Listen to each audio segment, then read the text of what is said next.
Good morning, students of class 8. Welcome to online class by me. From today, I will take your online Hindi. So today I am going to start lesson 5 in Hindi reader. स्नेह पथ स्नेह शपथ।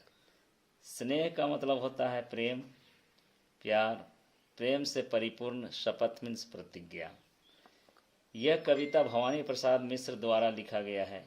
इस कविता के माध्यम से कवि हमें यह संदेश दे रहा है कि पथ भ्रष्ट यानी राह से भटके हुए जो अनैतिक एवं बुरे कर्म करते हैं उसे प्रेम पूर्वक सही रास्ते पर लाना चाहिए।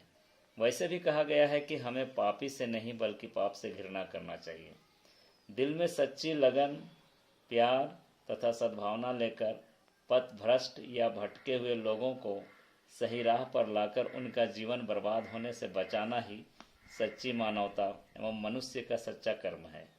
इसके लिए हमें व्यवहार पर विशेष ध्यान देते हुए शत्रुता को दूर कर उदार गुण जैसे प्यार, स्नेह, अपनापन आदि अपने में पैदा करके उनके बिगड़े हुए जीवन को बचाना है। बड़े बड़े महात्माओं ने अपने इन्हीं गुणों से बड़े बड़े चोर, डाकुओं, बदमाशों आदि को सुधारा है। तो आइए देखते हैं स्नेह शपथ। इस कविता भवानी प्रसाद मिश्र जो इसके कवि हैं जिन्होंने लिखी है, उनका जन्म 29 मार्च 1923 को गांव टिगरिया, तहसील सिवनी, मालवा, जिला होशंगाबाद जो कि मध्य प्रदेश में हुआ था। ये हिंदी के बहुत प्रसिद्ध कवि थे तथा गांधीवादी विचारक थे और भवानी प्रसाद मिश्र दूसरे तार सप्तक के एक प्रमुख कवि हैं। उनका प्रथम संग्रह गीत फरोश अपनी नई शैली और नए पाठ प्रवाह के कारण अत्यंत लोकप्रिय हुआ। सन 1985 में अचानक ये बीमार हुए और इनकी मृत्यु हो गई। आइए, प्रस्तुत कविता हिंदी के प्रख्यात कवि भवानी प्रसाद मिश्र द्वारा लिखी गई है।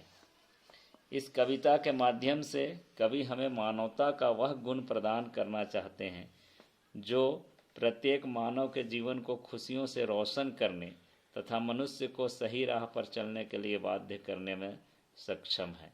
यानी इस कविता के माध्यम से कवि ये कह रहे हैं कि प्यार, स्नेह तथा अपनापन के द्वारा अगर कोई बिगड़ा हुआ भी आदमी है, पथभ्रष्ट आदमी भी है, तो उसे सुधारा जा सकता है।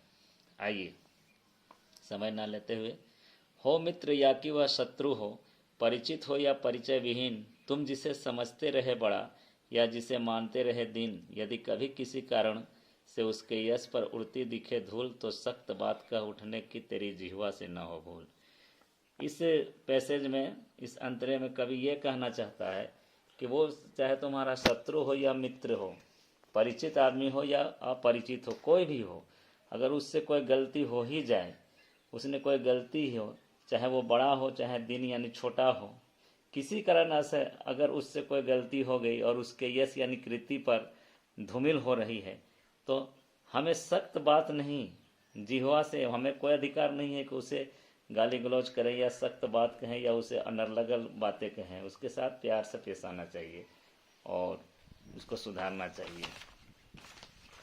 मत कहो कि वह ऐसा ही था, मत कहो कि इसके 100 गवाह, यदि सचमुच ही वह फिसल गया या पकड़ी गई उससे गलत राह, तो सख्त बात से नहीं, स्नेह से काम जरा लेकर देखो, अपने अंतर का नेह अरे थोड़ा सा तो देकर देखो।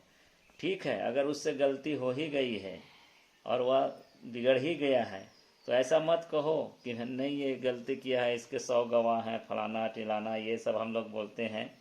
उस पर हमें नहीं जाना है, उसने क्या गलती की है उस पर नहीं जाना है, उसकी गलती पकड़ा गई उस पर नहीं जाना है। उसके साथ प्यार से, स्नेह से उसके समझना है, उसके आंतरिक मन के पर प्रेम जगाकर थोड़ा सा हमें उसको प्रेम और सहानुभूति से समझाना है। कितने भी गहरे रहें गर्त, हर जगह प्यार भा सकता है। कितना ही भ्रष्ट जमाना हो, हर समय प्यार भा सकता है जो गिरे हुए को उठा सके। कह रहा है कि कोई भी, कितना भी भ्रष्ट व्यक्ति क्यों नहीं हो, कितना ही गड्ढे में गिरा हुआ व्यक्ति क्यों नहीं हो, कितना ही बिगड़ा हुआ क्यों नहीं हो, अगर उसके साथ प्यार से प्रेम से पेश आया जाए तो वो सुधर सकता है, उसमें भी प्यार का असर होता है। इससे प्यारा कुछ जतन नहीं, दे प्यार उठा पाए न जिसे, इससे गहरा कुछ पतन नहीं। अगर हम उसे प्यार से प्यार देकर उसको उठाते हैं, उसको सुधारते हैं, तो इससे प्यारा जतन, जतन का मतलब आप लोगों ने देखा होगा प्रयत्न, उपाय, इससे बड़ा कोई उपाय नहीं है। और अगर हम न उठा पाए तो इससे गहरा कुछ पतन, पतन मतलब गिरावट, फॉल, ये नहीं हो सकता है। देखे जो प्यार भरी आंखें दुसास पीले हों, हर एक धृष्टता यानी निर्लज्जता के कपोल आंसू के गीले हों। देखे जो प्यार भरी आंखें दुस्साहस पीले हों, दुस्साहस, दुस्साहस मतलब वही दुष् का मतलब होता है खराब, खराब साहस, और धृष्टता निर्लज्जता के आंसू गीले हों, तो सख्त बात से नहीं, स्नेह और काम से जरा लेकर देखो अपने अंदर का नेह भला देकर उसको तो तुम देखो। कहने का अभिप्राय ये है कि चाहे वो कितना ही दुस्साहस व्यक्ति क्यों न हो, निर्लज व्यक्ति क्यों न हो, जिसकी आंखों में शर्म नहीं हो, हया नहीं हो, फिर भी उसे हम सख्ती से नहीं पेश आएंगे, उसे प्यार से, स्नेह से एक बार काम लेकर तो देखेंगे कि क्या असर होता है शपथ तुम्हें करुणाकर यानी ईश्वर भगवान की, है शपथ तुम्हें उस नंगे की, जो भीख स्नेह की मांग मांग मर गया है कि उस भीख मंगे की। बस सख्त बात से नहीं, स्नेह काम से जरा लेकर देखो अपने अंतर का स्नेह, उसको तुम देकर दो। भगवान की शपथ मतलब कहने का अभिप्राय है कि उस ईश्वर की शपथ तुम्हें है, उस भूखे नंगे लोगों की शपथ है, उन गरीबों की शपथ है।